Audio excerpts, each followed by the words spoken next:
प्रेक्षकांनो वचने दिले तुम्हाला मालिकेचा आजचा 23 मार्चचा भाग. आणि प्रेक्षकांनो ज्या क्षणाची आतुरतेने वाट पाहत होतो, खरं तर तो धक्कादायक प्रसंग घडलाय. शकुनाचं ताट हाती देऊन आता पूर्वा खरं तर शौर्यसोबत लग्न ऊर्जाचं ठरवणार असतेच, पण ज्या क्षणी आजची त्यांची खरी ओळख सांगते त्या क्षणी पूर्वाने या लग्नाला स्पष्ट विरोध दर्शवलाय. तिने अशी काही आजीची खरडपट्टी काढली आहे आणि तसा विडाच उचललाय की ऊर्जाचं लग्न ती शौर्यसोबत कधीच होऊ देणार नाही. तिकडे शौर्याच्या प्रेमात वेडी झालेली ऊर्जा ज्या क्षणी शौर्य हर्षवर्धनचा मुलगा आहे हे सत्य मंग्यासमोर आणतो त्या क्षणी ती कोसळली. आता हा शौर्य ही सगळी परिस्थिती नक्की हाताळते तरी कशी, आणि तो पूर्वा ऊर्जाला कन्व्हिन्स कसा करतोय लग्नासाठी पाहणार आहोत. त्यासाठी भाग शेवटपर्यंत जरूर बघा. शौर्य ऊर्जा दोघेही मंदिरामध्ये बोलत बसलेले असतात. ऊर्जा आता शौर्यला विचारते की काय रे, मुळात माणूस चांगला किंवा वाईट असण्याचा त्याच्या गरिबी श्रीमंतीशी काय संबंध असतो रे? हर्षवर्धन जहागीरदार मला आवडत नाही कारण तो श्रीमंत आहे म्हणून नाही, मुळात तो माणूस म्हणून वाईट आहे ना म्हणून. आता तू हेच बघ ना, कुमुदिनी मॅडम इतक्या श्रीमंत आहेत हे पहिल्याच भेटीत मला कळलं होतं, पण आमचं किती छान जुळलं की नाही, किती छान गप्पा मारल्या आणि पहिल्याच भेटीत मला त्या खूप आवडल्या. आता एक गोष्ट, आणि शौर्य तू पण श्रीमंत आहे हे मला आधीच कळलं होतं. तू मला काय म्हणाला की स्कूटर दुरुस्तीसाठी 750 रुपये लागलेत, पण ती स्कूटर तर माझ्या आईने विकली होती ना, मग ती स्कूटर तुला विकत घ्यावी लागली आणि मला चांगलंच माहिती आहे 15,000ला स्कूटर विकत आणलीस ना. शौर्य विचारतो की तुला कसं कळलं? तेव्हा ऊर्जा हसत म्हणते की इथे कोपऱ्यात तरी विकली होती आईने आणि तिथे जाऊन मी चौकशी केली, 12,000ला दिली होती, तू 15,000ला परत विकत आणलीत ना. तेव्हा शौर्य विचारतो की मग ऊर्जा तू इतके दिवस त्याच्याबद्दल का नाही बोलली? तेव्हा ऊर्जा एक वाक्य असं बोलते की डायरेक्ट शौर्याच्या मनालाच भिडतं. ती म्हणते की भावनांना पैशांच्या तराजूत तोलायचं नसतं शौर्य. माझ्यासाठी किती प्रेमाने ती स्कूटर दुरुस्त करून आणली होती ना, मग तुझ्या प्रेमाचं मोल हे मी पैशात कशी तोलणार होते? पण दुसऱ्याच सेकंदाला ऊर्जा त्याला म्हणते की पण ते काही नाही हा, मी तुझे पैसे परत करणार आहेत. तेव्हा शौर्य म्हणतो की काय आहे ऊर्जा, अगं आत्ता या घडीला माझी आजी तुझ्या घरी लग्नाची बोलणी करते आपल्या, आणि तू पैसे परत द्यायची भाषा करतेस. आता तर सगळं माझं जे आहे ते तुझंच असणार आहे ना. तेव्हा ऊर्जा इतकी लाजते. आता शौर्य तिचा हात हातामध्ये घेऊन विचारतो, खरंच लग्न करशील ना माझ्याशी? तेव्हा ऊर्जा सांगते की माझी आई जर लग्नासाठी हो म्हणाली तर नक्की करेन, पण शौर्य मुळात माझ्या आईला तो इतका आवडतो आणि त्यात ती किती कौतुक करते अरे तिचं, मग नाही म्हणण्याचं असं काही कारणच नाही आहे ना. आता मात्र शौर्य तिच्या हातातून हात काढून घेतो आणि त्याला वेगळंच तडपण आलेलं असतं, कारण शौर्याची खरी ओळख अजूनही ऊर्जाला माहीत नाही आहे, त्यामुळे ती अशी बोलते. त्याला थोडीशी भीती वाटत असते, काळीज धडधड करत असतं, कारण आता त्याला सगळं खरं काय ते ऊर्जाला सांगून टाकायचं असतं. इकडे ड्रायव्हरला फोन करून आजी शगुनाचं ताट मागवून घेते. पूर्वा विचारते की शगुन, अहो पण काही ठरलेच नाही आहे तर? आजी म्हणते की ठरवूयात ना, नक्की ठरेल. तेव्हा आजी पूर्वाला सांगून टाकते की कसं आहे, एखादं शुभकार्य काही असेल किंवा त्यात जर लग्नाचं शुभकार्य जर काही असेल त्यावेळी आम्ही शगुन आवर्जून घेऊन जातो. जहागीरदारांकडची पद्धतच आहे ती. जहागीरदारांचं नाव ऐकते पूर्वा आणि ती हादरूनच जाते. मनात विचार करते की जहागीरदार, पण स्वतःच्या मनाची समजूत घालते की नाही नाही, जहागीरदार नाव ऐकून तुझ्या माणसाचा विचार करते, त्यांच्याशी यांचं नातं जोडू नकोस, कारण जगात कितीतरी जहागीरदार आहेत आणि यांचं काहीच नातं नसणार आहे त्यांच्याशी. तेव्हा आता पूर्वा आजीला म्हणते की जहागीरदार नाव ऐकलं आणि ते ऊर्जा आहे ना, हर्षवर्धन जहागीरदार, त्यांच्या विरोधात केस लढते. तेव्हा आजी विचारते की म्हणजे तुला असं वाटलं की त्यांचं आणि आमचं काहीतरी नातं आहे, हो ना? पूर्वा म्हणते की हो, पण नसेल ना तुमचं काही नातं? पूर्वा जी स्वतःच्या मनाची समजूत घालत होती तिला मात्र आता मोठा जबर धक्का बसतो प्रेक्षकांनो. कारण आता आजी सगळं खरं काय ते एकदाच सांगूनच टाकते. ती भला मोठा बॉम्ब फोडते की पूर्वा नातं आहे. हर्षवर्धन जहागीरदार हा माझा मुलगा आहे. तिला असा काही झटका बसलेला असतो. ती विचारते की आणि शौर्य? तेव्हा आजी सांगते की शौर्य हर्षवर्धनचा मुलगा आहे. आता मात्र पूर्व पुरते हादरून कोलमडून घेत जाते. तिला खूपच मोठा धक्का बसलेला असतो. स्वतःला कसंबसं सावरण्याचा प्रयत्न करत असते. इतक्यातच आता मंग्यात चाळीत येतो. एक काकू त्याला काम सोपवतात. तो म्हणतो की नाही हो काकू, मला ना महत्त्वाचं काम आहे ऊर्जाकडे. तेव्हा त्या काकू सांगतात की अरे पण ऊर्जा घरी नाहीच आहे. त्या काकू सांगतात की ऊर्जा आत्ताच मंदिराकडे जाताना मी पाहिलं आहे आणि सोबत शौर्यसुद्धा होता. आता सोबत शौर्य आहे म्हटल्यानंतर तर त्या मंग्याच्या डोक्यात भलतीच सणक भरते आणि तो पटकन मंदिराकडे जायला निघतो. इकडे शौर्य कसंबसा स्वतःच्या मनाला तयार करतो ऊर्जाला खरं सांगण्यासाठी. शौर्य विचारतो की ऊर्जा, तुझं खरंच माझ्यावरती प्रेम आहे ना? म्हणजे तुला विश्वास आहे ना की माझं तुझ्यावरती खूप म्हणजे खूप प्रेम आहे? तेव्हा ऊर्जा म्हणते की हो शौर्य, माझा तुझ्यावर आणि तुझ्या प्रेमावर पूर्ण विश्वास आहे. पण काय रे, हे भलतंच मधून काय काढलं? आता शौर्य सांगणारच असतो की मी हर्षवर्धन, आणि तो बोलणार इतक्यात ऊर्जा म्हणते की शौर्य, मला माहिती आहे तुला काय म्हणायचं आहे ते. तुला प्रश्न पडलाय ना? म्हणजे तुला असं वाटतं की जर एखाद्या कारणाने माझ्या आईने जर लग्नासाठी नकारच दिला तर मग तरीसुद्धा मी तुझ्याशी लग्न करावं, हो ना? पण असं अजिबात होणार नाही आहे शौर्य. आता ऊर्जा थोडीशी इमोशनल होते. ती शौर्याला सांगते की मी आईच्या मर्जीविरुद्ध लग्न नाही करू शकत. माझी बहीण दिव्या, तिने आईच्या मर्जीविरुद्ध लग्न केलं. म्हणजे तिने न सांगता लग्न केलं याचा आईला वाईट वाटत नाही आहे, तर तिने हर्षवर्धन जहागीरदाराच्या मुलाशी लग्न केलं यासाठी वाईट वाटते. कारण ज्या माणसामुळे आमच्या बाबांचा जीव गेला त्याच्या मुलाशी. आणि म्हणूनच शौर्य, मी आईच्या विरोधात जाऊ शकत नाही. हां, पण तिला म्हणवू मात्र शकते. शौर्य विचारतो की म्हणजे? तेव्हा ऊर्जा सांगते की मी तिला सांगेन, तिला समजावेन की माझं शौर्यवरती खूप प्रेम आहे. आता ही इतका मेलोड्रामा करते ऊर्जा, असं रूप ऊर्जाच्या शौर्याने पाहिलंच नव्हता. चेष्टा करत ती सांगते की आणि तरीही जर आईने नकार दिला ना कोणत्याही कारणाने, तर मग मी असं सांगेन की आई, शौर्यशिवाय मी दुसऱ्या कोणासोबतही लग्न करणार नाही, नाही, नाही. आणि ती इतकी खळखळून हसत असते, शौर्यला सुद्धा हसवते ती. शौर्य विचारतो की म्हणजे तू तुझ्या आईला असं सांगणार? तेव्हा ऊर्जा त्याला म्हणते की हो, कारण मी तुझ्याशिवाय दुसऱ्या कोणाचाही विचार करू शकत नाही.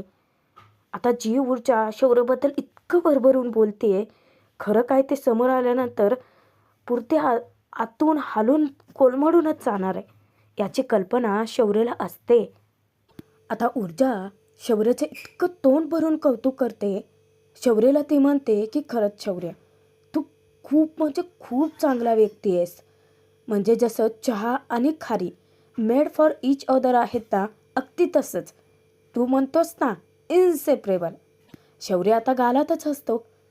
शौर्य, तू सामान्य माणूस आहे की श्रीमंत आहे याने मला काहीच फरक पडत नाही. कारण तू माणूस म्हणून खूप चांगला आणि खरा व्यक्ती आहे. आता शौर्य खरं तर शर्मेने मान खाली घालतो. स्वतःहून ऊर्जा शौर्याचा हात हातात घेऊन सांगते की माझं तुझ्यावरती खूप प्रेम आहे आणि मी माझ्या आईला सांगेन. कारण शौर्य, मी आता तुझ्याशिवाय दुसऱ्या कोणाचा विचारच करू शकत नाही. आता मात्र शौर्याला धक्का बसलेला असतो. तो फिरतो. शौर्य ऊर्जाच्या हातून हात काढून घेतो. ऊर्जा त्याला विचारते की काय रे, काय झालं? आता तिकडे बघा, शौर्याची खरी ओळख कळल्यानंतर पूर्वा पार कोलमडून गेलेली असते. आजी जेव्हा पूर्वाला सावरायला जाते तेव्हा पूर्वा तिच्यावरती जाम भडकते. कमाल आहे तुमच्या हिमतीची. सत्य काय ते माहीत असूनसुद्धा तुम्ही हर्षवर्धन जहागीरदाराच्या मुलासाठी माझ्या ऊर्जाला मागणी घालायला आलात आणि ती शगुनाचं ताट तिच्या हाती सोपवत आजीला तेथून जायला सांगते. आजी समजावते की पूर्वा, हे बघ, तू अशीच चिडणार, अशीच रागवणार हे मला माहीत असूनसुद्धा मी इथे आले. अगं, याच्या मागचं कारण तरी ऐकून घे. तेव्हा पूर्वा भडकते की मला तुमचं काहीही ऐकायचं नाही आहे, तुम्ही निघा इथून. पूर्वा, हे बघ, अशी चिडू नकोस अगं. तुझी मुलगी दिव्या ही आमच्याच घरची सून आहे ना. तेव्हा पूर्वा चिडते कारण तिने मला न सांगता लग्न केलं. तो आदित्य हर्षवर्धनचा मुलगा आहे हे मला आधीच कळलं असतं ना, तर ते लग्न मी कधीच होऊच दिलं नसतं. आता आजी विचारते की अगं, पण इतकं त्रास काय आहे तुझ्या मुलीला तिथे, सांग ना. किती सुखाने नांदते ती आमच्या घरी. सगळ्या सुखसोयी तिच्या पायाशी आहेत. कामासाठी नोकर चाकर आहेत. तिला कशाचीच कमतरता नाही आहे. आणि ऊर्जासुद्धा अगदी राणीसारखीच नांदेल तिथे. पण पूर्वा स्पष्ट शब्दात उत्तर देते की मुळात मला हे लग्न करायचंच नाही आहे. आता आजी पूर्वाला विचारते, समजावते की हे बघ पूर्वा, तुला जर काही तक्रार असेल तर तू हर्षवर्धनबद्दल बोलायला हवं आहे अगं माझ्याशी.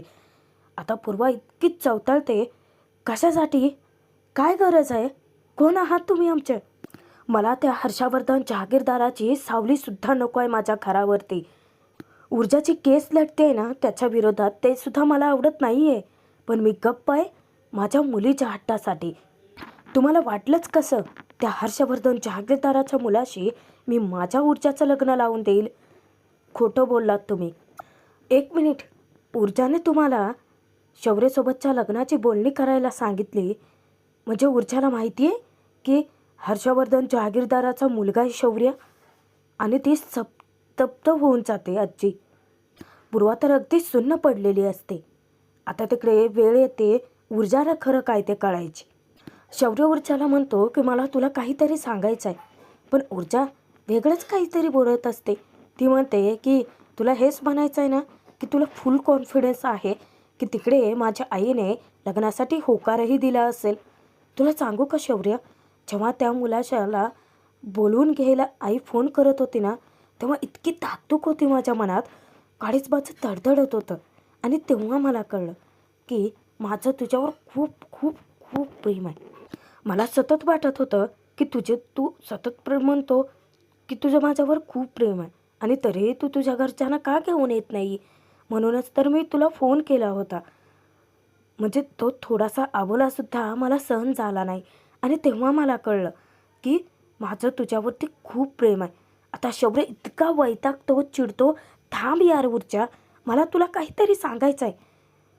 तेव्हा ऊर्जा म्हणते की आधी माझं ऐक. ती त्याला संधीच देत नाही खरं काय ते सांगायचे. आता बघ ना, तुमच्या कुमुदिनी मॅडम ते हसते आणि म्हणते की आजी, त्या इतक्या गोड आहेत की एव्हाना माझ्या आईने होकारही दिला असावा. पण शौर्य, तुझे आई बाबा का नाही आले? त्यांना पटलं नाही आहे का शौर्य? शौर्य अजूनही गप्पच असतो. उत्तर काय द्यावं कळत नाही कारण तो मनातून घाबरलेला असतो. आणि इतक्यातच मंग्याचीही तिथे जबरदस्त एंट्री होते. इकडे आजी पूर्वाला सांगते की नाही पूर्वा, ऊर्जाला खरं काय ते माहीतच नाही आहे अजून. म्हणूनच तर शौर्य तिला तिकडे घेऊन गेलाय खरं काय ते सांगायला. आता ऊर्जा अजूनही अंधारातच आहे. तिला सत्य काय ते माहीतच नाही आहे. हे जेव्हा आजीकडून कळतं ना, पूर्वा मात्र खूप खचून जाते. शेवटी तिचं काळीच आईचं आहे आणि तिला इतकी काळजी वाटते, ती अक्षरशः कोलमडून जाते. पण स्वतःला सावरते, रडायला लागते. आजीला ती जाबही विचारते की का तुम्ही आमच्या भावनांशी खेळताय सतत? उद्ध्वस्त होईल माझी मनू. तिला हे सत्य सहनच होणार नाही. तुम्हाला हे सगळं करून समाधान मिळतं का? परत परत तेच का करताय? आधीच आमचं आयुष्य उद्ध्वस्त झालं होतं आणि पुन्हा तेच. आता पूर्वाला इतका मोठा धक्का बसलेला असतो आणि सगळ्यात जास्त चीड असते ती फसवणुकीची. ऊर्जा तिकडे खुश जरी असली ना, तरीसुद्धा पूर्वा आता शौर्याच्या आजीला स्पष्ट शब्दात उत्तर देते, किती मोठा डाव खेळलात तुम्ही लोक. तेव्हा आजी समजूत घालते की पूर्वा, अगं ऐकून घे, हा कुठलाही रचलेला डाव नाही आहे. पूर्वा जाब विचारते की रस्त्यावरती पडलोय का आम्ही?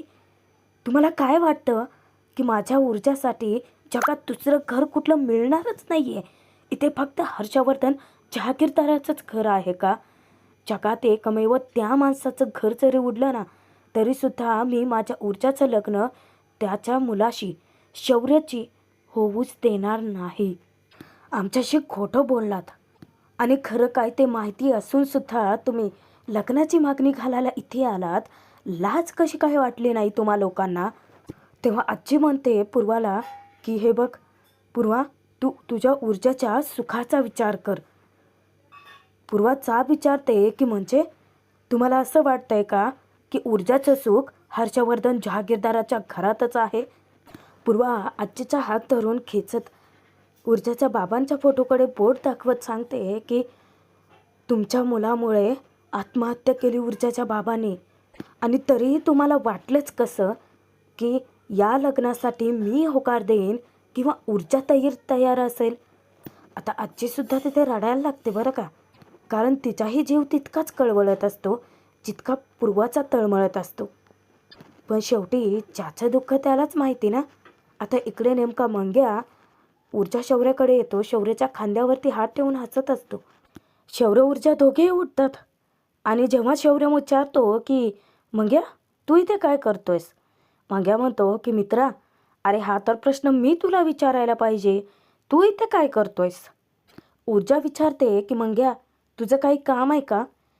मंग्या म्हणतो की हो, खूप महत्त्वाचं काम आहे. शौर्य म्हणतो की ठीक आहे, मग तू बोलून घे, मी येतो. आता मंग्या त्याचा हात पकडून त्याला मागे खेचतो. ए मित्रा, अरे बस बस, महत्त्वाचं बोलायचं आहे, तुझ्याशीही बोलायचं आहे. आणि तो चौकशा सुरू करतो.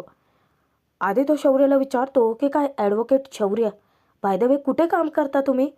घरी कोण कोण असतं तुमच्या? तुमचं ऑफिस नक्की आहेत म्हणजे नाव सांगा हो ऑफिसचं. आता मात्र शौर्य भलताच घाबरलेला असतो. ऊर्जा विचारते की मंग्या तू असा अचानक काय विचारतोयस त्याला? मंग्या मुद्दामच म्हणतो की शौर्य जहागीरदार, मी असं का विचारतोय सांगा बरं. आता मात्र त्याला मोठा धक्का बसलेला असतो. शौर्याची बोलतीच बंद होते आणि मग काय, प्रेक्षकांनो भाग इथेच संपतोय. पुढे बघूयात.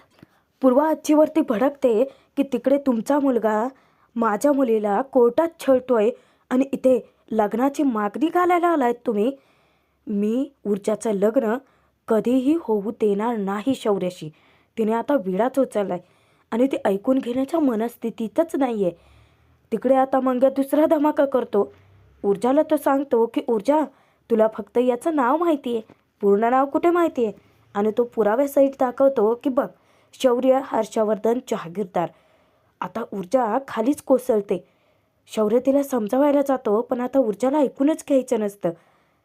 आता ही सगळी परिस्थिती शौर्य कशी हाताळेल आणि तो ऊर्जा पूर्वाला कन्व्हिन्स कसं करेल? शौर्य ऊर्जाचं लग्न नक्की होतंय तरी कसं? पाहणं तितकंच मनोरंजक ठरेल.